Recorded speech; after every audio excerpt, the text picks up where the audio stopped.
चलिए शुरू करते हैं। प्राचीन इतिहास के वो सभी प्रश्न जो परीक्षा में पूछे जाते हैं या फिर भविष्य में आने की संभावना सबसे ज़्यादा है। यह BPSC exam, BPSC teacher exam या अन्य सभी एग्ज़ाम के लिए बहुत इंपॉर्टेंट सेक्शन होगा जिसमें प्राचीन इतिहास से संबंधित प्रश्न पूछे जाते हैं। मैं वादा करता हूं कि इसमें हर एक लाइन को मैं कोशिश करूंगा कि इसके डिटेल एक्सप्लेनेशन के साथ बताया जा सके, ताकि आपको कुछ एक प्रश्न के अंदर कई प्रश्नों की जानकारी अच्छी तरह से मिल सके। एग्जाम्पल के लिए चलिए हमारा शुरू करते हैं। पहला क्वेश्चन, प्राचीन पुरातात्विक स्थल कालीबंगन कहाँ स्थित है? प्राचीन पुरातात्विक स्थल कालीबंगा कहाँ स्थित है? तो ये स्थित है राजस्थान राज्य में। ये स्थित है राजस्थान के राज्य में, राजस्थान राज्य में। अब बात होता है कि कालीबंगन में क्या क्या इम्पोर्टेंट है, कालीबंगन में क्या क्या इम्पोर्टेंट है। जो सबसे पहले कालीबंगन में इम्पोर्टेंट है इसका अर्थ होता है काली चूड़ियाँ। कालीबंगन का अर्थ होता है काली चूड़ियाँ।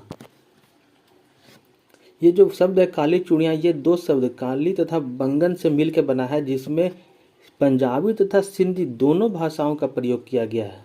काली और बंगन दोनों पंजाबी तथा सिंधी दोनों भाषाओं का प्रयोग किया गया है। अब आता है कालीबंगन राजस्थान के हनुमानगढ़ जिले में स्थित है। ध्यान दीजिएगा, कालीबंगन राजस्थान के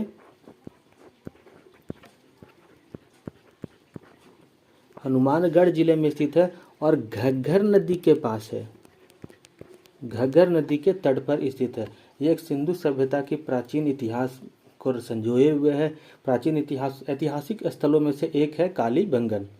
इसकी जो खोज की गई थी वो अलमानंद घोष ने की थी। इसकी खोज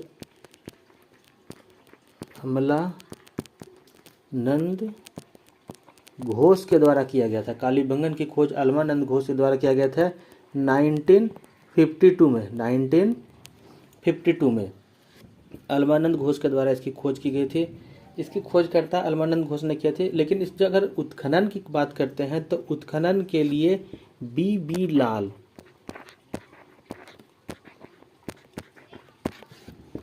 लाल और बीके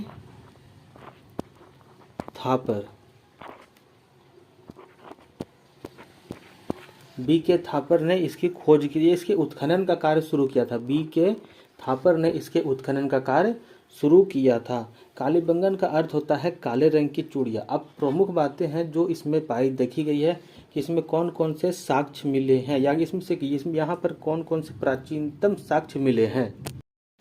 बात करते हैं इम्पोर्टेंट साक्ष्य की, तो यहाँ पर कुछ प्रमुख साक्ष्यों में जूते हुए खेत का प्रमाण मिला है। जूते हुए खेत का प्रमाण मिला है। उसके बाद अग्निकुंड, या कह सकते हो ना कि हवन कुंड। जैसे हमारे यहाँ हवन कुंड होता था, तो उसी तरह वहाँ अग्निकुंड के भी साक्ष्य मिले हैं। कुछ जगहों पर दो टीले, बस्तियां जो थी वो दो टीलों के बीच में बटी हुई थी।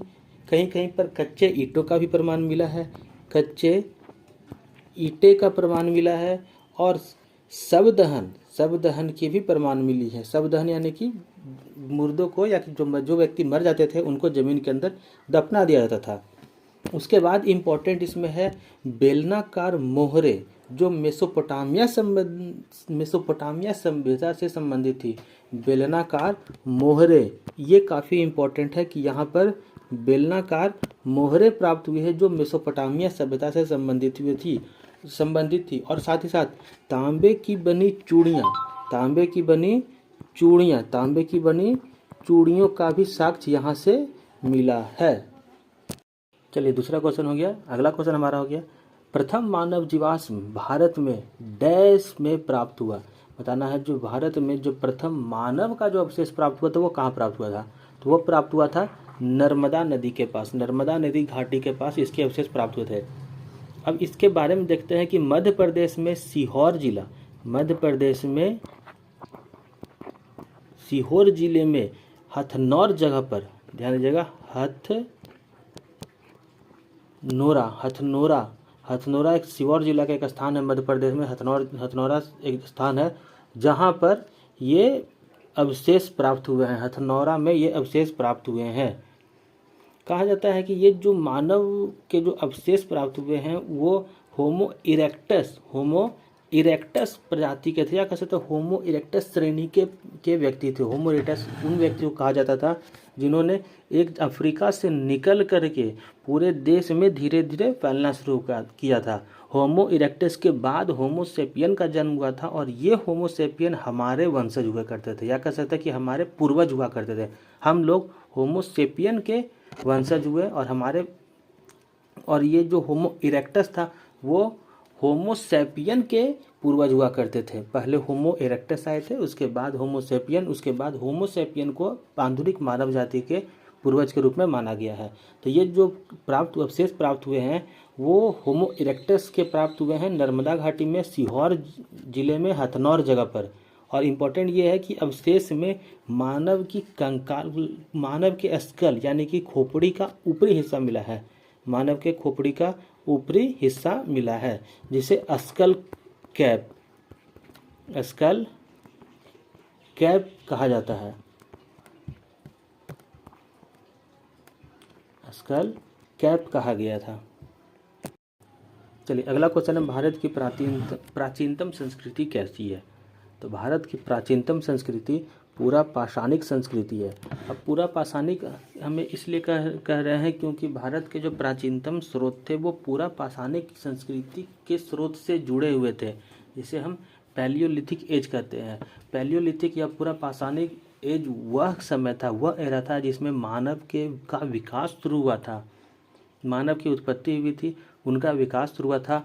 और साथ ही साथ इस समय में जो मानव जो साउथ अफ्रीका में जिनका विकास हुआ था, साउथ अफ्रीका में जहाँ वो उनका शुरुआती वंशज कहा गया था, जहाँ उनका विकास हुआ था, वहाँ से वो निकल करके दुनिया के अलग अलग भागों में घूमने के लिए चले गए थे। उसके बाद भारत की बात करते हैं तो भारत में पूरा पाषाणिक रूप में कहा गया है कि भारत में कुछ ऐसे साक्ष्य मिले हैं जो पुराने साक्ष्यों में से थे, जिसमें पूरा पाषाणिक युग के हथियार भी हमें प्राप्त हुए हैं। जो लगभग पत्थर के हथियार होते थे वो प्राप्त हुए थे। उसी के आधार पर भारत की प्राचीनतम संस्कृति को पूरा पाषाणिक संस्कृति कहा गया है। अगर किसी देश में या किसी जगह पर अगर लोहे के प्राचीनतम साक्ष्य प्राप्त होते हैं, या फिर चांदी के प्राचीनतम साक्ष्य प्राप्त होते हैं, या कृषि के प्राचीनतम साक्ष्य प्राप्त होते हैं, तो उसे पूरा पाषाणिक या पैलियोलिथिक न करके उसे नियोलिथिक एज में चला जाता है। किसी देश में मान लीजिए कि अगर सबसे पुराने साक्ष्य खेती के साक्ष्य प्राप्त होते हैं तो वो जुड़ी हुई होती है नव पाषाण काल से, यानी कि वो नियोलिथिक एज से जुड़ती थी। लेकिन भारत में सबसे प्राचीनतम साक्ष्य जो है वो पूरा पाषाणिक काल, यानी कि वो हथियार मिले हैं जो सबसे पहले हमारे पूर्वजों के द्वारा यूज किया जाता था। इसलिए हमारी संस्कृति को पूरा पाषाणिक संस्कृति कहा गया। अब डिटेल में से समझते हैं कि तमिलनाडु में एक जगह है पल्लवरम। तमिलनाडु में एक जगह है पल्लवरम। इस पल्लवरम में सबसे पुराने अवशेष प्राप्त हुए हैं, और जिसकी खोज रॉबर्ट ब्रूस फुट ने की थी। रॉबर्ट ब्रूस फुट के द्वारा तमिलनाडु में पल्लवरम में सबसे पुराने साक्ष्य को खोजा गया था, और ये साक्ष्य हमारे पूरा पाषाणिक काल यानी पैलियोलिथिक काल से जुड़ी हुई थी। उसके कुछ समय के बाद एक और जगह है जो काफ़ी इम्पोर्टेंट है और जिसका जिक्र एनसीईआरटी की बुक में किया गया। एनसीईआरटी के क्लास 10 के बुक में जो नई अपडेटेड बुक है उसमें किया गया है, और वो जगह है अतिरम्पकम। और इसमें लगभग यह पल्लवम रेस के 4 महीने के बाद इसमें खोजा गया था, और इसमें पूरा पाषाणिक काल के बहुत सारे अवशेष प्राप्त हुए हैं। कह सकते हैं कि भारी मात्रा में अवशेष प्राप्त हुए थे, और इनकी खोज विलियम किंग्स के द्वारा की गई थी। विलियम किंग के द्वारा किया गया था। अब दो इम्पोर्टेंट ये सबसे पुराने साक्ष्य हैं जो पूरा पाषाणिक काल से जुड़े हुए हैं, इनको अच्छी तरह से देख लीजिएगा। भारत की संस्कृति पूरा पाषाणिक संस्कृति है। सबसे पहला खोज रॉबर्ट ब्रूस फुट के द्वारा किया गया था, जो पल्लवरम में किया गया तमिलनाडु में, जहां मात्र कुछ साक्ष्य ही मिले थे, जो जैसे उनके हथियार, पुराने ज़माने के हथियार के साक्ष्य प्राप्त हुए। वहीं अतिरम्बक्कम तमिलनाडु में जो 4 महीने के बाद यहाँ पर विलियम्स किंग के द्वारा कुछ अन्य सोर्स भी देखे गए या उनके पुराने साक्ष्य भी प्राप्त हुए, और यहाँ पर कई बहुत ज़्यादा मात्रा में यानी कि बहुत ज़्यादा मात्रा में पूरा पाषाणिक काल के साक्ष्य प्राप्त हुए थे। भारत में विश्व विख्यात शैल चित्र स्थल वे कौन सा है? बोल रहा है कि भारत में विश्व विख्यात शैल चित्र स्थल कौन सा है? तो ये स्थल हो गया भीमबेटका। ये स्थल है भीमबेटका। भीमबेटका में इम्पोर्टेंट ये है कि भीमबेटका जो जगह है उसकी खोज, भीमबेटका जगह की खोज श्रीधर वार्नावाकनर श्रीधर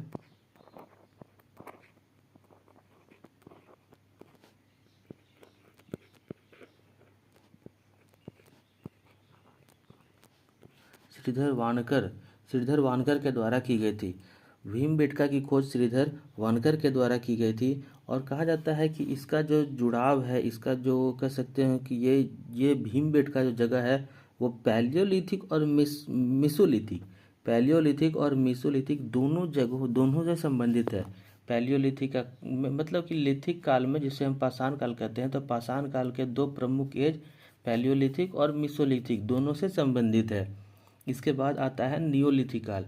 पैलियोलिथिक और मेसोलिथिक काल में जो मानव थे वो घूमते थे और घूम कर अपना मतलब हंटर और गैदरर यानी कि फूड संग्राहक और शिकारी हुआ करते थे। लेकिन नियोलिथिक काल में उन्होंने सेटलमेंट स्टार्ट कर दिया था, बस्ती बनाना स्टार्ट कर दी थी और खेती करना स्टार्ट कर दिया था।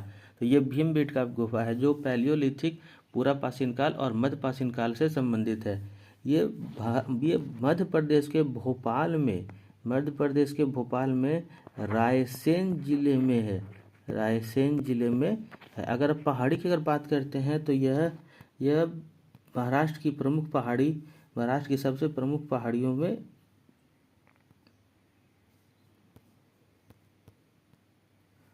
महाराष्ट्र की प्रमुख पहाड़ी गुफाओं, ऐतिहासिक गुफाओं की जो है, इसकी जो पहाड़ियां हैं वो भीमबेटका के नाम से प्रसिद्ध है। भीमबेटका की गुफा में है। और ये विंध्याचल पर्वतमाला की जुड़ी हुई एक श्रेणी है। विंध्याचल पर्वतमाला की जो तलहटी होती है या कहते हैं जो फुट हिल होती है उससे संबंधित है।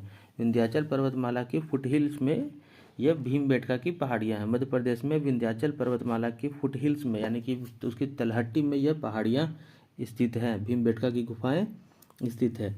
अब इसमें इम्पोर्टेंट बात यह है कि इसकी अगर बात करते हैं इसमें इम्पोर्टेंट क्या है, तो इसमें पूरा पाषाणिक काल की कुछ चित्रें बनाई गई है जो हमारे एंसेस्टर्स के द्वारा यानी कि हमारे पूर्वजों के द्वारा बनाई गई थी। इसको 2003 में यूनेस्को की सूची में से शामिल कर लिया गया था। भारत के जो प्रमुख विश्व धरोहर है उसकी सूची में यूनेस्को ने शामिल किया था 2003 में। प्रथम मनके के निर्माण का प्रमाण प्राप्त होता है। देखिए यहाँ इम्पोर्टेंट ये कुछ समझना है बात को। यहाँ पे जो जगह दिया गया है पाटने, यहाँ पर पाषाण काल के सबसे पहले साक्ष्य प्राप्त हुए थे। यानी कि आप कह सकते हैं कि ये पैलियोलिथिक एज यानी कि पूरा पाषाण काल में सबसे पहले मनके या सबसे पुराने मनके के जो साक्ष्य प्राप्त हुए थे वो पाटने से हुए थे, जो लगभग संबंधित है पैलियोलिथिक काल से, या कह सकते हो कि पाषाण काल से संबंधित है। उत्तर पूरा पाषाण काल और अपर पाषाण काल से संबंधित है, जो लगभग 40,000 वर्ष पुराने स्थित है। ये जो पाटने जिले हैं वो महाराष्ट्र के जलगांव जिले में स्थित है। ये जो पाटना जगह है वो महाराष्ट्र के जलगांव में स्थित है। अब इम्पोर्टेंट ये है कि यहाँ पर मनके जो थे वो शुतुरमुर्ग के अंडे के बने थे। शुतुरमुर्ग के अंडे के जो छिलके होते हैं उन पर बारीक छेद करके या उनमें छेद करके उन पर नक्काशी करके इस मनके को तैयार किया गया था, जो भारत में सबसे पुराने मनके के साक्ष्य देते हैं। और ये शुतुरमुर्ग के अंडे के थे और 40,000 वर्ष पुराने थे। और ये पूरा पाषाणिक काल यानी कि कह सकते हो कि पैलियोलिथिक एज से जुड़े हुए हैं। उसके बाद अगर बात करते हैं दूसरे नंबर पर तो आता है मेहरगढ़ का नाम आता है। यहाँ पर जो मनके मिले हैं वो नियोलिथिक काल के मिले हैं। मेहरगढ़ में जो मनके मिले वो नियोलिथिक काल के में मिले हैं और यह बलूचिस्तान पाकिस्तान में है।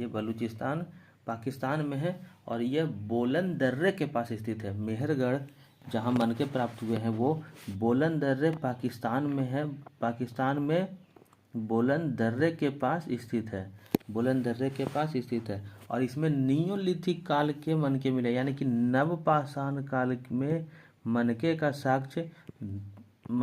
साक्ष्य, नवपाषाण काल में मनके का साक्ष्य मेहरगढ़ में मिला है। यह करीब 7000 से 5000 ईस्वी पूर्व की बात है। यहाँ पर जो मनके प्राप्त हुए हैं वो 7000 से 5000 ईस्वी पूर्व के आसपास के साक्ष्य हैं। मतलब कि जो पहले मनके मिले वह 40,000 वर्ष पुराने साक्ष्य से जुड़े हुए थे, जो पैलियोलिथिक के यानी कि पुरापाषाण काल से थे। और जो मेहरगढ़ में जो साक्ष्य मिले हैं वो नवपाषाण काल से, नियोलिथिक एज से है। ये स्थित है पाकिस्तान में, बलूचिस्तान में, और बलूचिस्तान में मेहरगढ़ बेलन दर्रे के पास है। अब इसमें खास बात यह है कि यहाँ पे जो मनके मिले हैं वो पत्थरों के मनके मिले हैं, बहुमूल्य पत्थरों से बने हुए मनके मिले हैं। इसके बाद दूसरा नाम आता है चूहनजोदड़ो का। चूहनजोदड़ो था जो वो हड़प्पा काल के हैं। चूहनजोदड़ो जो सभ्यता है, चूहनजोदड़ो जो सभ्यता है, इसमें जो मनके मिले हैं ये हड़प्पा काल के मनके मिले हैं और इनकी उम्र लगभग 2600 वर्ष बताई गई है, 2600 वर्ष पुरानी बताई गई है। और ये सिंध प्रांत में सिंधु नदी के तट पर है, सिंध प्रांत में सिंधु नदी के तट पर है। और चूहनजोदड़ो में मनके की फैक्ट्री के भी प्रमाण प्राप्त हुए हैं, मतलब यहाँ बहुत बड़े पैमाने पर मनके का निर्माण किया जाता था। ये हो गए मनके से प्रमुख बातें। सबसे पहला नाम आता है पाटने जो 40,000 वर्ष पुराना है, जो पैलियोलिथिक एज से जुड़ा हुआ है, यानी कि पुरापाषाणिक काल से जुड़ा हुआ है। दूसरा नाम आता है मेहरगढ़ नवपाषाण काल से। तीसरा नाम आता है चूहनजोदड़ो जो हड़प्पा सभ्यता से जुड़ा हुआ है। चिरांद पुरा स्थल पर प्राचीन डैश के अवशेष मिले हैं। बोल रहा है कि चिरांद जो जगह है वो वहाँ पर कब के अवशेष मिले हैं, मतलब कितने पुरानी संस्कृति के अवशेष मिले हैं। तो आंसर हो गया नवपाषाणिक काल की संस्कृति के वहाँ अवशेष मिले। नवपाषाणिक यानी कि इसे हम इंग्लिश में नियोलिथिक एज कहते हैं। चिरांद पुरा स्थल पर प्राचीन नवपाषाणिक नियोलिथिक के अवशेष प्राप्त हुए हैं। अब नियोलिथिक में कौन से अवशेष प्राप्त हुए वो जरा देखते हैं। चिरांद जो जगह है वो बिहार के सारण में है। ये भी इम्पोर्टेंट रहेगा, बिहार में पूछा जा सकता है कि बिहार में सबसे पहला नवपाषाणिक काल का कौन सा अवशेष मिला है। नवपाषाणिक में कौन से अवशेष प्राप्त हुए हैं, या कह सकते हैं कि नवपाषाणिक काल के कहाँ पर अवशेष प्राप्त हुए हैं। तो आंसर हो गया हमारा बिहार। बिहार में सबसे पुराना नवपाषाणिक काल का अवशेष चिरांद में प्राप्त हुआ है। अब ये जो चिरांद है ये नियोलिथिक काल के साथ तो जुड़ा हुआ ही है। अब यहाँ इम्पोर्टेंट इसलिए क्योंकि यहाँ पर कुछ नदियाँ हैं जिसके आसपास ये चिरांद जगह पकड़ा बीच में आती है। जैसे प्रमुख नदियों में गंगा, घाघरा, सोन और गंडक। गंगा, और जिसमें इम्पोर्टेंट आपको नाम ज़्यादातर याद रखना है, गंगा और घाघरा। गंगा और घाघरा नदी के बीच का हिस्सा है। गंगा, घाघरा, सोन और गंडक नदी के बीच का हिस्सा है, जिस कारण से इस जगह की जो ज़मीन है, इस जगह की जो भूमि है, ये काफ़ी उपजाऊ हुआ करती थी। इसके बाद बात करते हैं उत्खनन की। तो इसके उत्खनन बीपी सिन्हा के द्वारा किया गया था। चिरांद जो जगह है उसका उत्खनन बीपी सिन्हा के द्वारा किया गया था। बीपी सिन्हा के द्वारा किया गया था और वर्ष 1962-1963 में इसकी खोज की गई, इसका उत्खनन किया गया और खोज की गई थी। अब इम्पोर्टेंट जो काफ़ी ज़्यादा इम्पोर्टेंट वो देखते हैं। कहा जाता है कि पूरे भारत में नवपाषाणिक काल के अगर कोई साक्ष्य मिले हैं तो सबसे पहला पूरे भारत में नवपाषाणिक काल के जो प्रमुख साक्ष्य है उसमें से सबसे पहला नाम आता है कश्मीर के बुर्जहोम का। और उसके बाद दूसरा नाम आता है बिहार के चिरांद का, जहाँ सबसे ज़्यादा मात्रा में नवपाषाणिक काल के साक्ष्य मिले हैं। जैसे बुर्जहोम की अगर बात करते हैं तो बुर्जहोम और चिरांद दोनों जगहों पर हथियार मिले गए हैं पत्थरों के और जानवरों के हड्डियों के बने हुए हथियार मिले हैं और काफ़ी भारी मात्रा में, काफ़ी ज़्यादा मात्रा में भी मिले हैं। तो सबसे पुराना नाम आता है कश्मीर के बुर्ज होम का, और उसके बाद बिहार के चिरांद का। और अगर बिहार स्पेशल की अगर बात करते हैं तो बिहार में सबसे पहले नवपाषाणिक काल के साक्ष्य चिरांद में प्राप्त हुए थे।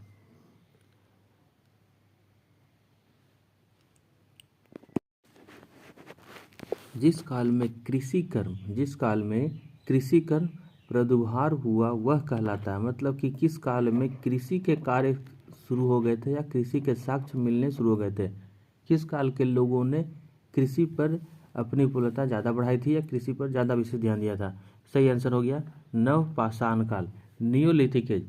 नवपाषाण काल यानी कि नियोलिथिक एज में जो व्यक्ति थे वो खाद्य उत्पादक बन चुके थे, या कह सकते हो कि आप जैसे ही मेसोलिथिक एज खत्म होते होते लोगों ने कृषि करना शुरू कर दिया था और वो अग्रसर हो गए थे नवपाषाण काल के। और नवपाषाण काल में आने के बाद कृषि पर आधारित कार्य ज़्यादा होने लगे, या कह सकते लीजिए कि कृषि के कार्य ज़्यादा होने लगे। लोग खाद्य संग्रहक के बजाय खाद्य उत्पादक बन गए थे। अब कुछ इंपॉर्टेंट इसमें देख लेते हैं। अगर बात करते हैं सबसे पहले पूरा पाषाण काल यानी कि पैलियोलिथिक एज, मेसोलिथिक और नियोलिथिक एज की, तो तीनों में कुछ कुछ इंपॉर्टेंट है जिसके आधार पर इनको कालक्रम में बांटा गया है।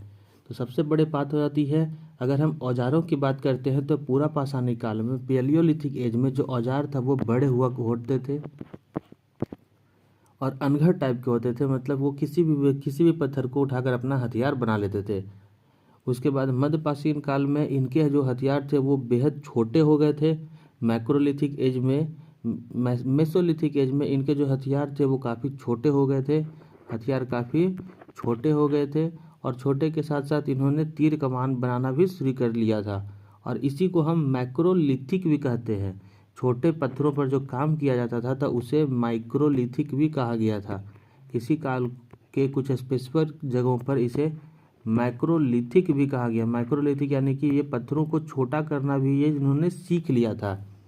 और नवपाषाण काल में पत्थर छोटे तो थे लेकिन पॉलिशदार थे, मतलब इनकी चमक, इनकी धार, इनकी चमक या इनकी धार स्पेशल थी, और ये काफ़ी ज़्यादा चमकीले और धारदार पत्थरों का यूज किया करते थे, हथियारों का यूज किया करते थे, जैसे कुल्हाड़ी। इस समय वो लोग स्क्रबर भी रखा करते थे, स्क्रब्स रखा करते थे, जिससे पत्थरों को रगड़ के चमकाया जाता था या पत्थरों को रगड़ के चिकना किया जाता था। उसके बाद अगर आते हैं स्थिति की, मानव की स्थिति की, तो पाषाणिक काल में, पूरा पाषाणिक काल पैलियोलिथिक एज में ये लोग केवल शिकारी हुआ करते थे। लेकिन मध्य का पाषाण काल में शिकारी के साथ साथ कुछ जगहों पर पशुपालन के भी स्रोत प्राप्त हुए हैं। शिकारी और संग्राहक यानी कि हंटर और गैदर्स मध्य पाषाण काल में और पूरा पाषाण काल में जो लोग हुआ करते थे, हमारे एंसेस्टर पूर्वज हुआ करते थे, तो वो पूरा पाषाण काल पैलियोलिथिक और मध्य पाषाण काल मेसोलिथिक में शिकारी, हंटर और गैदरर यानी कि शिकारी और संग्राहक दोनों हुआ करते थे। लेकिन मध्य पाषाण काल में कहीं कहीं जगहों पर पशुपालन के भी साक्ष्य प्राप्त हुए हैं। ये भी इम्पोर्टेंट रखिएगा कि नवपाषाण काल आते आते ये सारे जो लोग हुआ करते थे वो कृषक बन गए थे और ये खाद्य उत्पादक बन गए थे। इनकी श्रेणी उत्पादक की श्रेणी में आ गई थी, ये उत्पादक बन गए थे। जबकि पहले दोनों कालों में नव पूरा पाषाण और मध्य पाषाण काल में ये खाद्य संग्रहक श्रेणी में थे। जलवायु की स्थिति की अगर बात करते हैं तो पैलियोलिथिक एज यानी कि सबसे पहले के समय को आइस एज के नाम से जाना जाता था। इसे हम पैलियोलिथिक एज या हिम एज के नाम से भी जानते हैं। पैलियोलिथिक एज या पूरा पाषाण काल जिसे हम आइस एज के नाम से भी जानते हैं। मध्य पाषाण काल में वातावरण थोड़ा गर्म हो गया था, लेकिन पूरी तरह से गर्म नहीं हुआ था। अभी बस वातावरण में हल्की गर्मी आई थी, बर्फ पिघलने शुरू हो गए थे और new land of immersion start हो गए थे, यानी कि नए नए भूमि का उत्पत्ति स्टार्ट हो गई थी। नवपाषाण काल की बात करते हैं तो काफ़ी ज़्यादा मात्रा में बर्फ पिघल चुकी थी और बहुत सारे नई नई भूमियों की खोज हो गई थी और कृषि योग्य भूमि भी मिलनी शुरू हो गई थी। और दूसरी बात, नवपाषाण काल में जो मौसम था वो समान हो गया था, वो या आप वो कह सकते हो कि ये एक समान हो गया था, इसमें जो बदलाव की जो संभावना थी वो कम गई थी, इनमें स्थिरता आ गई थी। जबकि मध्य पाषाणी काल में मौसम में स्थिरता नहीं थी, मौसम में स्थिरता नहीं थी। पूरा पाषाणी काल में मौसम ठंडा और बर्फ से ढका हुआ था। मध्य पाषाण काल में मौसम हल्का गर्म हुआ था, लेकिन मौसम में स्थिरता नहीं थी। लेकिन नियोलिथिक एज में, नव पाषाणी काल में मौसम में स्थिरता भी आने लगी थी। खोज की अगर बात करते हैं तो सबसे पहले आग की खोज की गई थी। सबसे पहले आग की खोज की गई थी। पूरा पाषाणी काल में आग की खोज शुरू कर ली गई थी। मतलब कह सकते हो कि आग की खोज और हथियारों की खोज पूरा पाषाणी काल में ही हो गई थी, लेकिन आग का प्रयोग मध्य पाषाणी काल के अंतिम श्रेणी में आदमियों के द्वारा अच्छी तरह से किया जाने लगा था। उस पर कंट्रोल अच्छी तरह से हो गया था, लेकिन आग की खोज पूरा पाषाणी काल में ही पैलियोलिथिक एज में हो गई थी। कृषि की अगर बात करते हैं तो कृषि की खोज नव पाषाणी काल में हुई थी। कृषि की खोज नव पाषाणी काल में हुई थी, या फिर खोज तो हो गई थी पहले ही, लेकिन कृषि के पूरी तरह से नियंत्रण नव पाषाणी काल में आया। और पहिए का आविष्कार भी नव पाषाणी काल के प्रमुख भाग में आता है। पहिए का आविष्कार भी नव पाषाणी काल की श्रेणी में आता है। हमारा अगला क्वेश्चन है दमदमा। दमदमा पूरा स्थल स्थित है, कहाँ पर स्थित है तो बताना है। तो दमदमा पूरा स्थल स्थित है उत्तर प्रदेश में। दमदमा पूरा स्थल स्थित है उत्तर प्रदेश में। अब ये इम्पोर्टेंट इसलिए है, जो देख लेते हैं थोड़ा सा। दमदमा उत्तर प्रदेश के प्रतापगढ़ जिले में स्थित है। दमदमा उत्तर प्रदेश के प्रतापगढ़ जिले में स्थित है, और ये मेसोलिथिक यानी कि मध्य पाषाणी काल से जुड़ा हुआ है। यह मध्य पाषाणी काल से जुड़ा हुआ है। अब इम्पोर्टेंट इसमें क्या क्या है वो देखते हैं। सबसे पहले बात ये इम्पोर्टेंट है कि अगर भौगोलिक स्थिति की बात करते हैं तो उत्तर प्रदेश के प्रतापगढ़ जिले में ये स्थित है, और ये गंगा नदी के तट पर स्थित है। गंगा नदी के मैदानी भाग में लगभग आता है। गंगा नदी के मैदानी भाग में यह दमदमा सेक्टर आता है। उसके बाद इसमें इम्पोर्टेंट था कि यहाँ पर करीब 41 मानव समाधान के सब मिले हैं। मानव समाधान के यानी कि मानव के कब्र मिले हैं। 41 मानव के कब्र मिले हैं दमदमा में। 41 मानव के कब्र मिले हैं। उसमें भी ट्रिपल ब्यूरल सिस्टम यानी कि एक ही कब्र में 3 कंकाल, एक ही कब्र में 3 कंकाल के साक्ष्य मिले हैं। एक ही कब्र में 3 कंकाल के साक्ष्य यहाँ मिले हैं दमदमा सेक्टर से, इसलिए यह हमारे लिए काफ़ी इम्पोर्टेंट है। मध्य पाषाणी काल में यहाँ 41 कब्र मिले हैं, 41 कब्रें यहाँ पर मिली हैं, और उन कब्रों में से एक कब्र ऐसे हैं जिसमें एक ही जगह पर 3 कब्र, एक ही जगह पर एक ही स्थान पर 3 कब्रों की 3 शव का प्रमाण मिला है। एक ही कब्र में 3 शव का भी प्रमाण मिला है कि मानव कंकालों का प्रमाण मिला है। अब कई बार परीक्षा में यही से प्रश्न आता है कि ऐसा कौन सा स्थल है जहाँ पर एक ही कब्र के अंदर 3 मानव कंकाल के साक्ष्य मिले हैं, तो वो हो गया दमदमा उत्तर प्रदेश।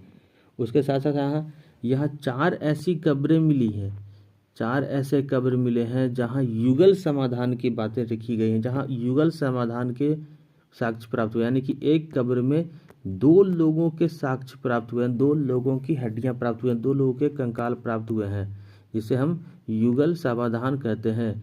यानी कि ध्यान दीजिएगा 4 कब्र ऐसी मिली हैं जिसमें हर एक कब्र में 2-2 मानव कंकाल हैं।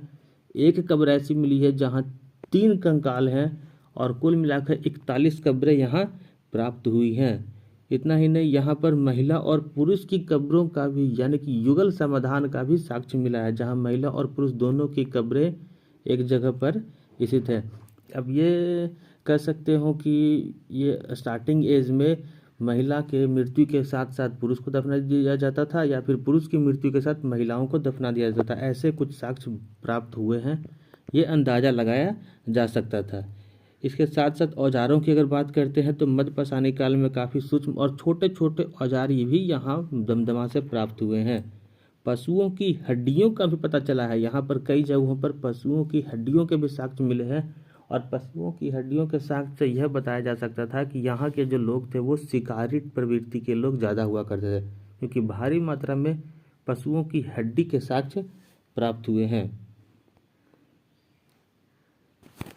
अब एक इम्पॉर्टेंट थोड़ा कुछ याद कर लीजिएगा कुछ जगह ऐसी हैं जहाँ पर आप लोगों को हमेशा हो सके कन्फ्यूजन होता हो। तो सबसे पहला नाम आता है दमदमा। सबसे पहला नाम आता है दमदमा, जहाँ पर एक जगह पर 3 मानव कंकाल एक ही कब्र में मिले हैं। 3 मानव कंकाल एक ही कब्र में मिले हैं और 4 ऐसे कब्र हैं, 4 ऐसे कब्र हैं जहाँ 2 कंकालों के 2 कंकाल मिले हैं। 4 ऐसे कब्र हैं जहाँ 2-2 कंकाल एक साथ मिले हैं। उसके बाद सराय एक जगह है जहाँ पर 4 मानव कंकाल एक ही कब्र में मिले हैं। 4 कंकाल एक ही कब्र में मिले हैं, यानी कि 4 लोगों की मृत्यु या 4 लोगों को एक ही कब्र में दफनाने का अवशेष प्राप्त हुआ है। दमदमा में एक कब्र में 3 अवशेष 3 कंकाल प्राप्त हुए हैं और सराय में एक ही जगह पर 4 कंकाल प्राप्त हुए हैं। भारत में पशुपालन एवं कृषि के प्राचीनतम साक्ष्य कहाँ से प्राप्त हुए हैं, या प्राचीनतम साक्ष्य कृषि के कहाँ प्राप्त हुए हैं? तो आंसर हो गया इसका मेहरगढ़। देखिए यहाँ आंसर बगल में दिया हुआ है, लेकिन हम चाहते हैं कि आप इस पर थोड़ा विशेष ध्यान दें। हर चीज़ आंसर को देख करके न बताएं, कुछ अपने से बताएं, और जो एक्स्ट्रा एक्सप्लेनेशन किया गया आप उस पर ध्यान दें। तो हमारा प्रश्न है, भारत में पशुपालन एवं कृषि के प्राचीनतम साक्ष्य कहाँ से प्राप्त हुए हैं? तो सही आंसर इसका हो गया मेहरगढ़ से। सही आंसर इसका हो गया मेहरगढ़ से।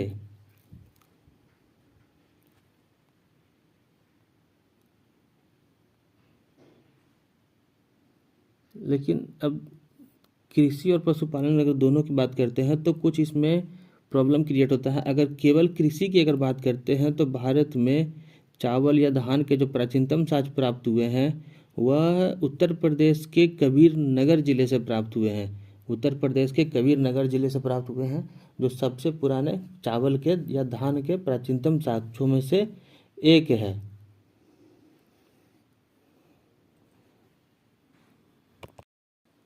देखिए अगर आपके पास पुरानी बुक होगी तो आपको पशुपालन और कृषि के जो साक्ष्य है वो मेहरगढ़ में प्राप्त हुए होंगे, वो मिलेगा, जो बलूचिस्तान पाकिस्तान में है, जो बलूचिस्तान पाक में स्थित है। लेकिन अगर भारत की बात करते हैं तो मेहरगढ़ के पहले अभी हालिया अवशेष के अनुसार, जब हालिया खोजों के अनुसार बताया गया है कि उत्तर प्रदेश में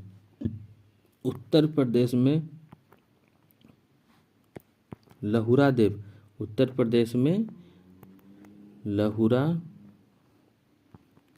देव, उत्तर प्रदेश में लहुरा देव स्थान पर, उत्तर प्रदेश में लहुरा देव स्थान पर प्राचीनतम कृषि के साक्ष्य प्राप्त हुए हैं। लहुरा देव के स्थान पर प्राचीनतम कृषि के साक्ष्य प्राप्त हुए हैं, और ये हालिया खोज में यह बताया गया है कि, और इसकी जो उम्र वो करीब 9000 वर्ष से 9000 ईसा BC से लेकर के 7000 BC तक चली गई है। लेकिन मेहरगढ़ बलूचिस्तान में जो खोज प्राप्त हुए हैं उसकी उम्र 7000 BC के आसपास बताई गई है। तो अगर आपके ऑप्शन में लहुरा देव उत्तर प्रदेश दिया हो तो ये ज़्यादा सही आंसर होगा, और अगर लहुरा देव नहीं दिया हुआ रहेगा तो उस कंडीशन में मेहरगढ़ पर ही आपको साथ जाना है। कैल्कोलिथिक युग कहा जाता है, कैल्कोलिथिक युग कहा जाता है, मतलब किस समय के बाद हम कैल्कोलिथिक युग कहते हैं? सही आंसर हो गया कॉपर की खोज के बाद, यानी कि ताम्रपाषाण युग को हम कॉपर की जब खोज हो गई तो उसे ताम्रपाषाण युग को कैल्कोलिथिक युग कहा जाता है। अब कुछ इंपॉर्टेंट पहले शॉर्ट रिवीजन देखते हैं। सबसे पहले आता है नवपाषाण, पूरा पाषाण काल। पूरे पाषाण काल में जैसे कैल्कोलिथिक में कॉपर की खोज की गई थी, तो उसी तरह से पूरा पाषाण काल पैलियोलिथिक एज में आग की खोज की गई थी। ध्यान दीजिएगा, आग की खोज की गई थी, मगर इसका सही तरीके से प्रयोग नियोलिथिक या नवपाषाण काल में शुरू हुआ था। आग की खोज की गई थी पूरा पाषाण काल में, लेकिन सही तरीके से प्रयोग नवपाषाण काल में इसका शुरू हुआ था। नवपाषाण काल में शुरुआत, मतलब आग पर कंट्रोल लोगों को नवपाषाण काल में आया था। पशुपालन की अगर बात करते हैं तो पशुपालन के साक्ष्य हमें मध्यपाषाणिक काल से शुरू हो गए थे। पशुपालन के साक्ष्य मध्यपाषाणिक काल से ही शुरू हो गए थे, और नवपाषाण काल में कृषि के साक्ष्य प्राप्त हुए थे, यानी कि जो मनुष्य थे उन्होंने कृषि करना स्टार्ट कर दिया था। उसके बाद आता है कैल्कोलिथिक एज यानी कि नवपाषाण काल के अंतिम फेज में लोगों ने कॉपर का निष्कासन कर लिया था और वो वहाँ से कैल्कोलिथिक एज की तरफ अग्रसर हो गए थे, ताम्रपाषाण काल की तरफ अग्रसर हो गए थे, या बाद में उसके बाद कांस्य युगीन सभ्यता की तरफ अग्रसर हो गए थे। ये था हमारा शॉर्ट रिवीजन। अब उसके बाद में थोड़ा सा डिटेल में देखते हैं कि कब क्या हुआ जिसके बारे में। सबसे पहले बात आता है पूरा पाषाणी काल की।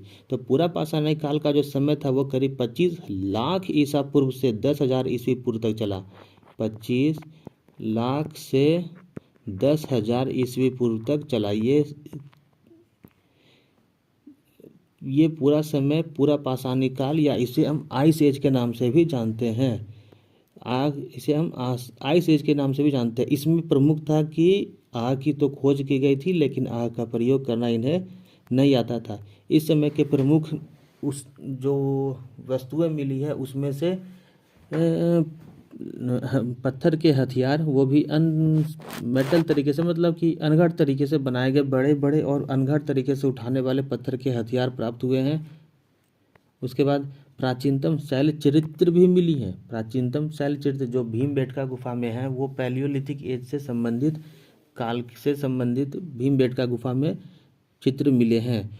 उसके बाद शुतुरमुर्ग के अंडे, पाटने एक जगह है जहाँ शुतुरमुर्ग के अंडे के मनके प्राप्त हुए हैं। ये सभी पैलियोलिथिक एज यानी कि नवपाषाणी काल से संबंधित है। नवपाषाणी काल का शासनकाल 25 लाख से लेकर के 10,000 ईस्वी तक चला। 25 लाख वर्ष पहले से लेकर के 10,000 तक चला, 10,000 ईस्वी पूर्व तक चला। इसमें आगे की खोज की गई मगर उस पर नियंत्रण नहीं था। इसी पूरा पाषाणी काल में हथियारों की खोज की गई, लेकिन उन हथियारों में कोई विशिष्ट आकार नहीं था। ये बड़े भारी और अनगढ़ स्थिति में, यानी कि उनके कोई खास शेप उनको दिया गया नहीं था। इसी पूरा पाषाणी काल में या पैलियोलिथिक एज में भीमबेटका की गुफाएं मिली जिसमें शैल चित्र के अवशेष मिले हैं। इसी समय में शुतुरमुर्ग के अंडे के छिलकों के मनके भी प्राप्त हुए हैं। उसके बाद नाम आता है मध्य पाषाणी काल का। तो मध्य पाषाणी काल की जो खोज हुई है, या मध्य पाषाणी काल को 10,000 से लेकर के 4,000 वर्ष तक माना गया। 10,000 से लेकर 4,000 वर्ष तक माना गया है। प्रमुख में इसमें हथियार जो मिले वो काफ़ी सूक्ष्म हथियार मिले थे, जिसे हम मैक्रोलिथिक कहा जा सकता था, जिसे हमारे द्वारा मैक्रोलिथिक कहा गया। यानी कि मेसोलिथिक एज में मैक्रोलिथिक हथियार प्राप्त हुए थे जो काफ़ी छोटे होते थे। पशुपालन के साक्ष्य मिले हैं। पशुपालन के साक्ष्य बागेर जिले से मिले हैं, राजस्थान के बागोर जिले से प्राप्त हुए हैं। उसके बाद तीर कमान भी मिले हैं। इसी समय में मेसोलिथिक एज में यानी कि मध्य पाषाणी काल में तीर कमान के भी साक्ष्य मिले हैं। और काफ़ी इम्पोर्टेंट दमदमा, अभी जैसे हमने थोड़ी देर पहले पढ़ा, दमदमा में ट्रिपल समाधान के भी साक्ष्य प्राप्त हुए हैं। यानी कि एक ही कब्र में 3-3 कंकालें प्राप्त हुए हैं। और हड्डियों के भी साक्ष्य मिले हैं, हड्डियों के मनके के भी साक्ष्य मिले हैं। ये हो गया मध्य पाषाणी काल। उसके बाद आता है नवपाषाणी काल में देखते हैं। नवपाषाणी काल की जो साक्ष्य पीरियड कहते हैं, वो नवपाषाणी काल के पीरियड 6,000 ईस्वी से लेकर के 3,000 ईस्वी तक चला। अब इसमें थोड़ा सा चेंजिंग है, क्योंकि इसके पहले जैसे आप लोगों ने देखा था कि वो 10,000 से 6,000 तक चला था या 4,000 तक चला था, तो उसके बाद 6,000 से 3,000 तक इसकी पीरियड चला। तो कहीं पर नवपाषाणी काल पहले शुरू हुआ, कहीं पर नवपाषाणी काल थोड़े लेट से शुरू हुआ था। तो उसी के अनुसार हमने 6,000 से 3,000 पीरियड तक इसमें रखा है। अब इसमें शुरू हुई थी कृषि के साक्ष्य सबसे पहले मिले हैं। यानी कि कह सकते हो कि कृषि के कारण ही इसके नवपाषाणी काल में नाम दिया गया। और भारत में कृषि के सबसे पुराने साक्ष्य मिले हैं लहुरा देव, और दूसरा मिला है मेहरगढ़, जो बलूचिस्तान में स्थित है।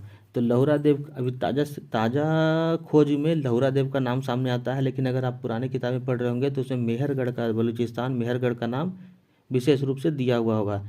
लेकिन अगर आपके पास नई बुक होगी तो उसमें लहुरा देव उत्तर प्रदेश जहाँ चावल के साक्ष्य मिले हैं, ये सबसे इम्पोर्टेंट है, जो नियोलिथिक यानी कि नवपाषाणी काल के साक्ष्य हैं।